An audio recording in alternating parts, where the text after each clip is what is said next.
How are we doing, guys? How's things? We all good? Oh my goodness! I can't believe we're coming off a win. It still doesn't feel real to me that we actually won a football match, to be honest. But there we are. Hope we all good. Scott, how you doing? Carl, how you doing? Everyone, get in here. Make sure you're having a good time in the chat and that, and preparing for another match preview with myself, Dan. We'll be joined by Benji as well whenever he wants to join. And yeah, man, we're very, very hyped to bring you another match preview. How you doing, Benji? You good? Hopefully his laptop holds out. He was been having laptop problems. You might be having laptop problems. Yeah, but it's all good. I'll carry on anyway. Doing well. How are you? There it is. So I think basically this is going to be a bit of a struggle. This game, to be honest. Yeah, I think my heart's saying that a bit slow. That's all right. It's all right. Tell you what, just for now, while he's fixing his laptop, I'm gonna just take Benji out just for a sec. Just while you fix your laptop, he might join on his phone or something, but he seems to be having a bit of a delay issue, so that's fine. But yeah, like I say, I feel this is going to be a bit of a struggle. This one, it's going to be a big struggle. We're up against a team that's a little bit hot and cold. Let's be honest. But that win against Brighton at home for me is a bit of a statement win. Getting a win in your new stadium, your new sparkly stadium against the likes of Brighton, that's going to be turning a few heads. That is, I'm gonna be honest, and that's kind of what it's done. And obviously, winning their last game against Mansfield and getting themselves in the cup against us. Ironically, there's a lot of positivity going around them. To be fair, so it's going to be quite tricky. No worries, Carl. This is on a crane journey. That's all right. Don't worry about it. Good to see you as well, Scott, mate. Get involved in the chat as much as you can. Obviously, this is going to be a little bit longer. Obviously, we always go around the bush about everything that's going on, transfers, etc., not just the preview, but we'll see how it goes. I've got how I think I'm going to line up, and Benji has his lineup as well. So feel free to get in the chat and tell us what you think as well about the game that's coming up.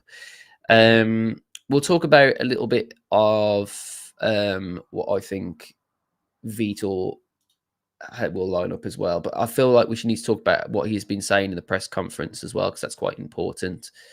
So we'll go on. Scott says about news about Larson. We'll talk about Larson and everything and all that in a bit. I think Benji might have joined actually. Let's get him in, see if it's all right now. Hello. We all good now? Yeah. Should be fixed. Lovely. So how you doing, Benji? You good? Yeah, I'm doing well. How are you? Yeah, very good, mate. Very good. How are you feeling ahead of the game against Everton? I'm optimistic. I think the comeback win against West Ham has enthused me a bit. I don't think we've seen a proper decent comeback like that. I mean, obviously we had a few under Gary O'Neill, but since probably Nuno, just sort of that emphatic comeback 3-2 win. It's got me excited. I think we can get a good result from the game. Yeah, I'm hoping so as well, mate, to be fair. We'll talk about that in just a sec, about how we feel about how the game's going to go and everything. We need to talk a little bit about this man and his press conference, of course, like always. So he said, he didn't really say it too much about the press conference, really. He said about, obviously, his stance on Strand Larson, which is quite nice to hear. Obviously, he wants him to be a Wolves player, but he understands, if Larson wants to go elsewhere. Talked about signings that potentially may or may not be coming in. Didn't really go into specifics, just said basically, we need depth in areas. And obviously he's happy with how Wolves are doing business, and that's really good as well. And then he went a little bit about Everton, said about the fact that they're a direct team, going to cause us a little bit of problems in terms of their strength and stuff. They're a very, very hard team to break down, and they've got pace on the counter attack. And that was it, really. He didn't really go into much detail. He did say about the fact that Strand Larson might be injured, and he's not too concerned about the injury, but he says he might not play in this fixture, or he might, feature on the bench, which is fair enough, because we kind of already knew about that little injury that he was carrying anyways. And to be honest, when you've got a player that's basically going to be your only decent goal scorer, you probably want to keep him wrapped in cotton wool, don't you? So what do you think about those comments, Benji? Are you surprised about any of that? I think it's pretty much run of the mill, isn't it, really? Yeah, it's pretty, like you said, run of the mill. I think it is a bit concerning, like you said, about the Larson injury. I think whether he starts or not will sort of really impact the result against Everton. But obviously we'll probably discuss that more in due course. Yeah. I don't know. I don't think it's to do with any transfer stuff or whatever. I think we already knew that he was carrying a bit of an injury anyway. I feel like just because he's been in the limelight a little bit about transfers, etc., everyone's a bit worried about the fact that he's come out and said that. But we already knew prior that he had a little injury. We literally already knew that anyway. So I won't worry, and I wouldn't worry too much about that, guys. Don't worry.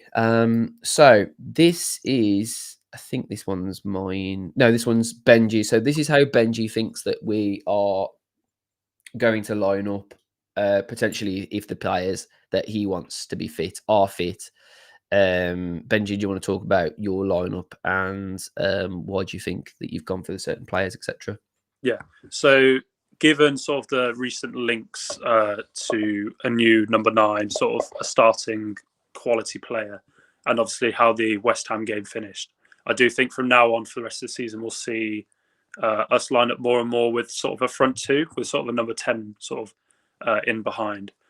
So I think if he starts trying to bed that sort of tactic in from tomorrow's game, then I can see Kwang starting. Not because I think Kwang deserves to start based off sort of quality or just sort of how he's playing, but just sort of to get this team sort of ready for this this formation. And I do think Kwang plays better with support, and as does Larson. So I think with them two as sort of a front two with Arias in behind, I do think it has promise. But I don't expect that to be. I don't expect Kwang to be a regular for the rest of the season, but we'll see. Yeah. You've got Jackson starting in your wing as a wing back with Bueno. Why have you decided to choose those two over some of the other people we could try? Well, Jackson is, well, obviously because Hover's injured, it'd probably be between sort of Rodrigo Gomez and Jackson. But I thought when Jackson came on against West Ham, I think he really changed the game in terms of his sort of dynamic runs. And obviously he got the assist for, I think it was Larson's second goal. He's been incredible since he's been here in terms of his hard work and it's sort of what he adds to the team. So I definitely think he deserves to start. I think Bueno has reacted very well since Wolf arrived in terms of his effort. I think against West Ham, sort of his delivery and just sort of his confidence has looked a lot better. So I think personally he deserves to play tomorrow as well. But if he does struggle, there's always the depth behind him to change things up. Cool. You've gone for Agbadu in the middle and Doc on to his right-hand side. What was your sort of theory around Doc and Agbadu in the middle? I think as the season progresses, once he gets sort of fitter, I'd probably say Yerson, it would be in my starting 11. But again, I just wouldn't, like Larson, if he doesn't play, I wouldn't want to risk him in terms of upsetting, in terms of injuries. I think Doc is a good player. He's a good, solid player in terms of pushing up. And obviously, if Jackson's going to be playing very high and wide, you want to have someone who's comfortable in those wider areas, defending sort of the channel. Yeah. And obviously, with Totti back from his suspension as sort of the captain or at least main leader within Vitor's leadership group, you'd expect him to come sort of straight back in, because I don't think Ladislav, well, he hasn't been here that long, so I wouldn't expect to see him start just yet. But you never know. Yeah. Nice. You've got your mainstays in the middle, Andre and Gomez. Arias in a 10 behind Strand Larson and Hee-Chan. What are your theories around that? I think that would suit him probably better than that sort of wider 10 we've seen him in, just because as sort of the main man, I think he'll see a lot more of the ball in sort of more central areas that he'd probably benefit from in terms of shooting, in terms of playing those through balls.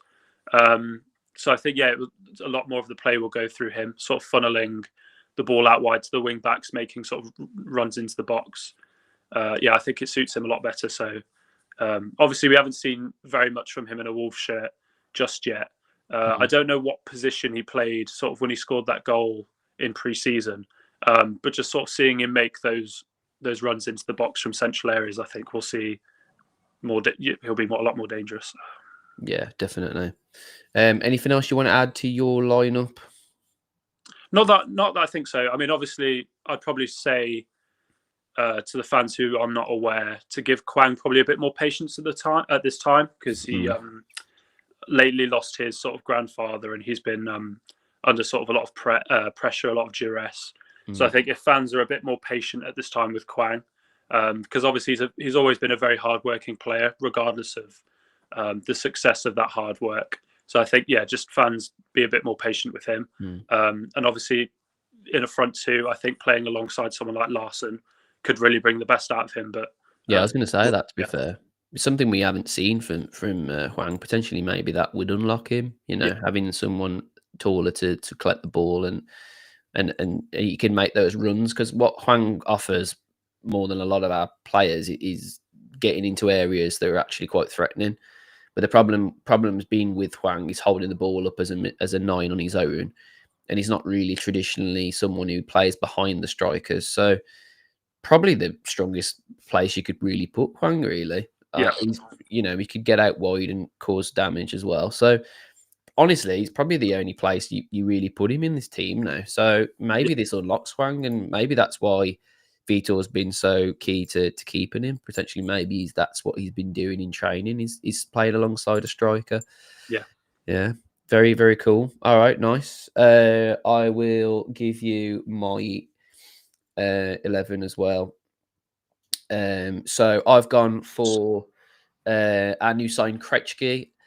He has done a little bit of training. As you said, though, Ben, he probably isn't going to feature in this, especially starting. But if he was to feature, I would put him where Agbadu's been struggling in that middle. I think Agbadu will play a lot better if he's got a wing back next to him, on his favoured side. And I do feel like as well, Totti Gomez flourishes on that left side anyway. I feel like he's got that locked down, really. I don't really feel like anyone's going to take that off him. Potentially, maybe Mascara. But that would obviously unbalance the side a little bit as well. The only other thing, you could probably play Krejci there instead and play Agba in the middle. So there's lots of different things we could be doing with this new signing. But I'd like to see him in the middle because I feel like that's where we saw Connor Cody really flourish at Wolves, which was obviously, great to see, where he could make these really, really amazing angle passes either here and hurt teams using our wing backs and our width. I think that's why Wolves have really started to think about that, to be fair, because with our wing backs being so high all the time, we're always relying on the ball on the floor and making sure that we've got enough space and leaving enough space in between the lines. This basically defeats that problem that we've been having. Yeah. By playing the ball out wide with quality. And to be honest, that's where he's been really, really good, where I've seen him in his previous team and what have you. So I'd like to see Krejci there, to be fair. He's a very, very talented boy. And against Everton, potentially maybe that's a fixture that would suit him, really, instead of putting him in the limelight against, the top six sides. Potentially, maybe that would be an easier option. But I don't know. It's like you say, it's quite early for him as well. And we've seen Wolves players before under pressure, not really come to light. So I'd like to see him there because I do feel like that does unlock Agbadu a little bit better as well. Yeah.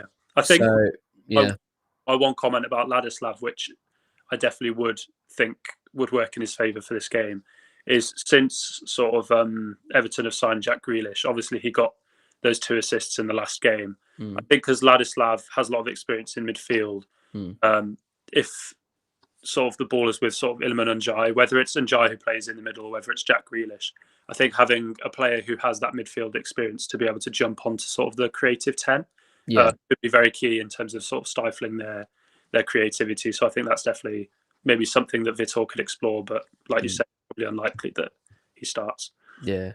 I've gone with the same as you, Jackson, on this further side. I feel like his pace will be a massive key in how Wolves does this season. We've been lacking in pace, literally we got rid of the most our fast players in our team. Like in one window, we got rid of all of our pace, and we've been quite lackluster in getting forward quick, especially on transitions. We saw it against West Ham. Jackson's not afraid to look over his shoulder at a pass coming over and getting into some troublesome areas for teams. So I've gone for him there. Obviously, Hoover out as well. It makes it quite easy, really, to choose him, really. I've gone for Bueno on the other side. I just feel like Muller Wolf needs a lot more game time in terms of not starting a match, but more sort of just coming on to a match where he's seen what's been happening. I feel like he definitely needs a lot more, time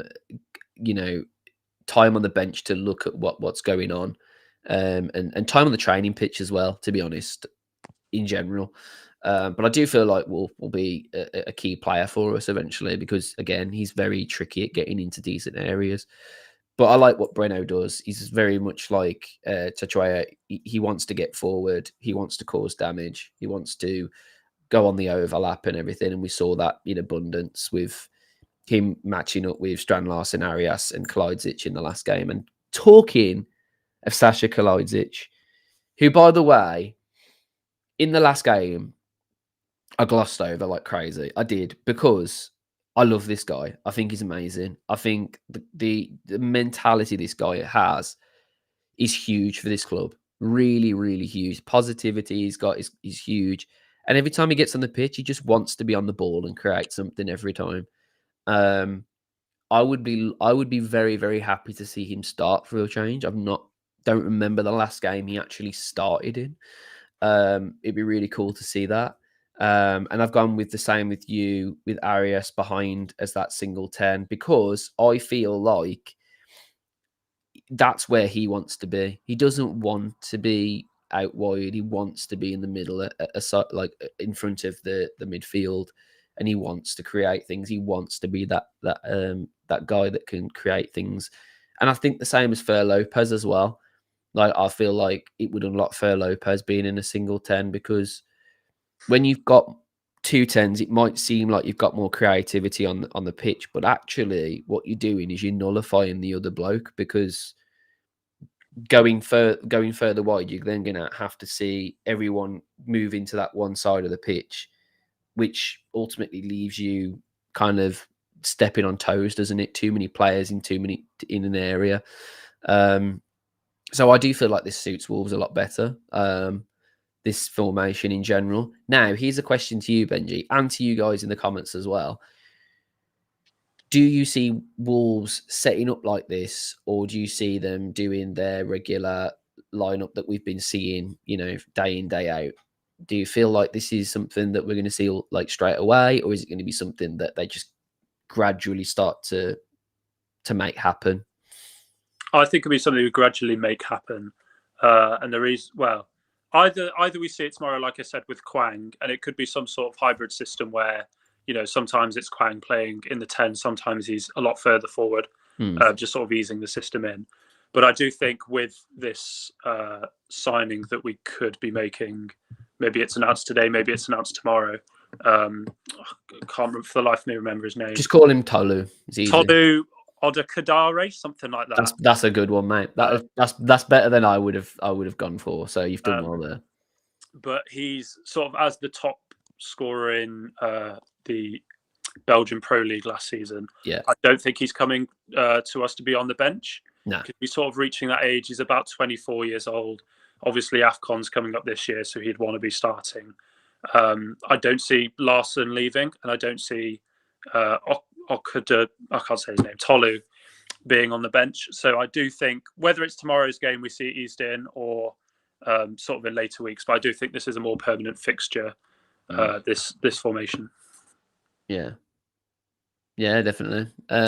Steve saying it wouldn't work with the ball, as the inverted 10s we currently use have to track back with opposition fullbacks. The thing is, it's not stopping anyone going further back and filling in that role anyway. But this is more of like, I suppose in a way, this is more of like how we'd attack a team, wouldn't it? Really, this is kind of how we'd set up if we felt like we could do damage to a team. Whereas if we kind of wanted to be a little bit more safe at having two 10s come back and helping out, I do agree with you there. It might be the case that we set up quite reserved and sort of be patient on the ball, and then maybe if we see like enough to be like, okay, we're dominating the ball, let's be more attacking. Potentially, maybe then we'll set up with two 9s. It's going to be interesting. Either way, it's going to be very, very interesting. Maximus here says it's Tolu Alo. Hang on, I've lost it.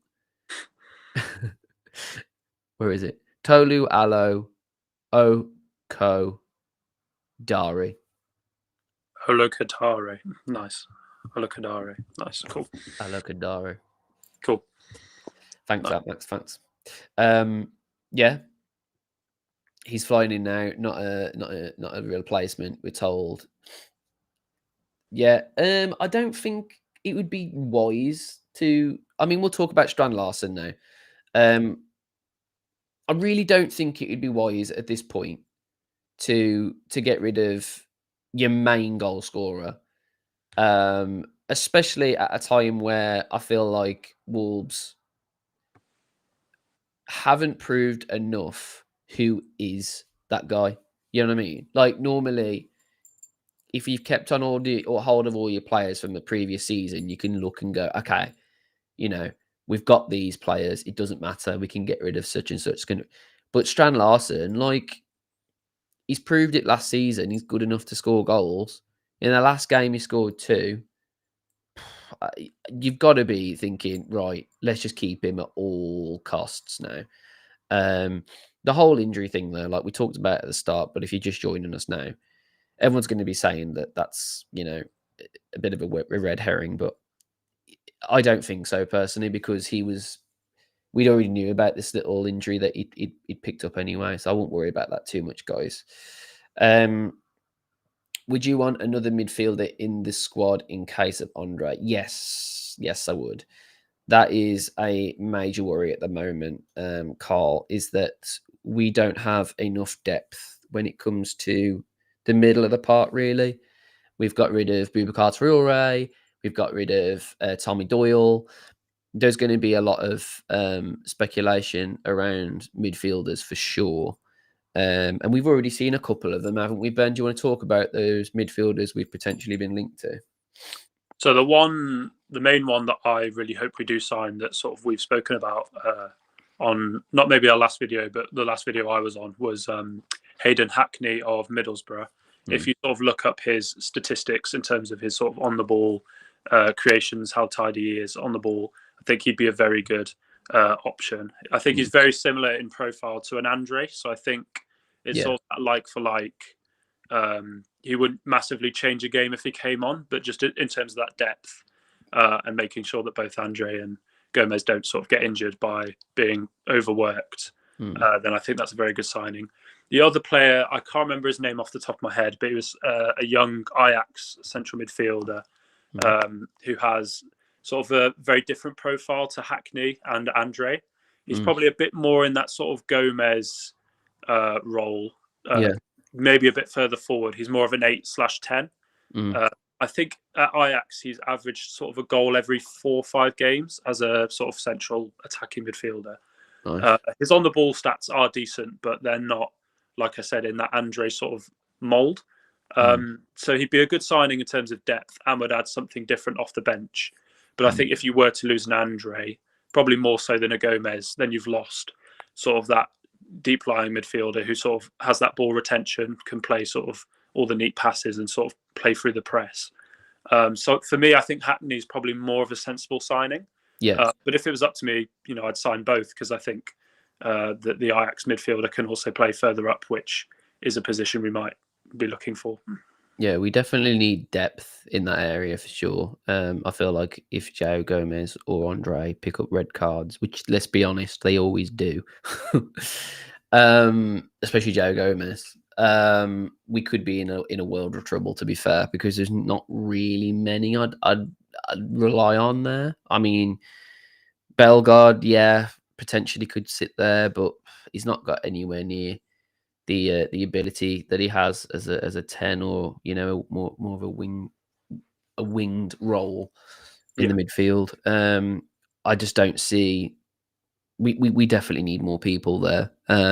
There's kind of an argument that should we really have got rid of Tommy Doyle, but at the same time, you've got to also be sort of taken into the account that he wants game time, and, you know, it was a good move, really, in terms of where he's gone and what have you. It's definitely a great move for him, and honestly, it could really work out in Wolves' favour, to be fair.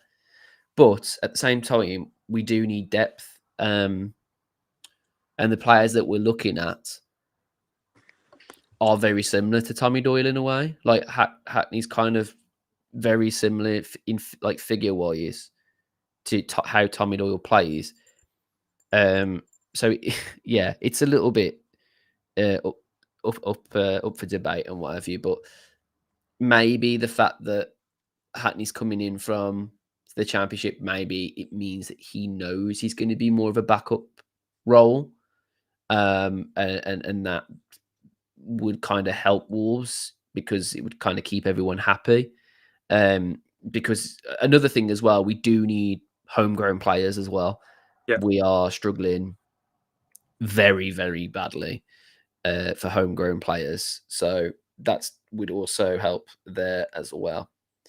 Arakadare, that's a simple way of doing it a bit fast. Sorry, I made it worse before. Arakudare, amazing. That's perfect. I don't. I mean, even with a few points, I still feel like I could pull that one off. So that's all right. Potentially, the whole name, not so much. Yeah, I'm really, really positive about the business that Wolves are trying to do and trying to make.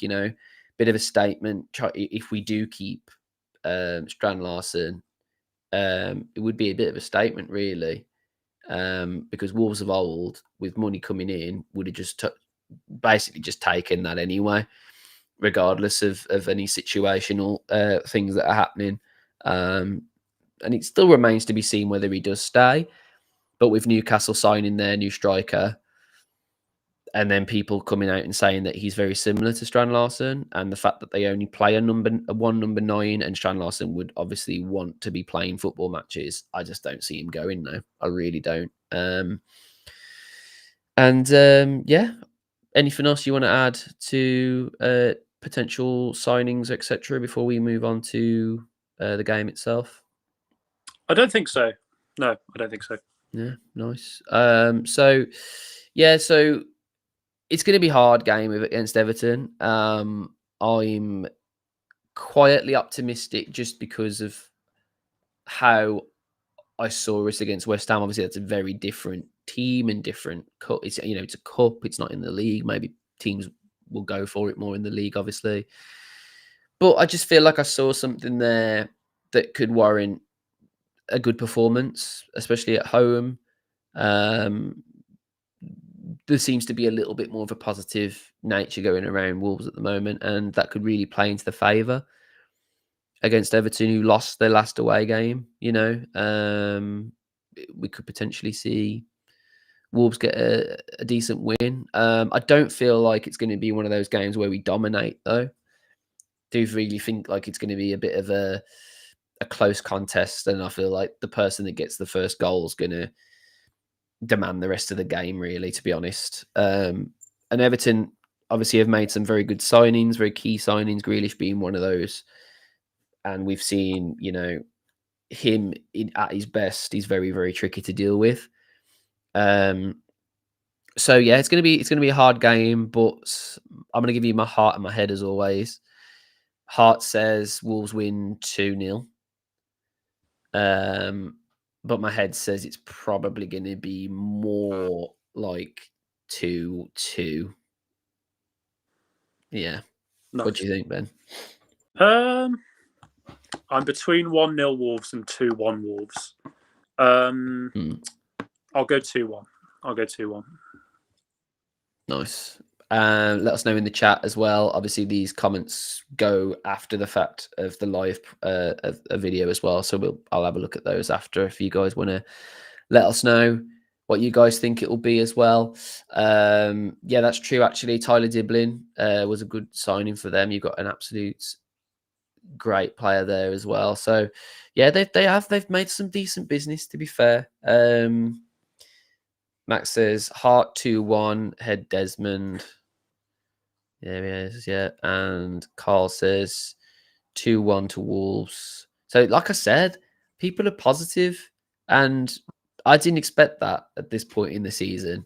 But I think it's mainly just because of the fact that everyone seems kind of, for the first time in a very long time, everyone seems to kind of be on board with one another.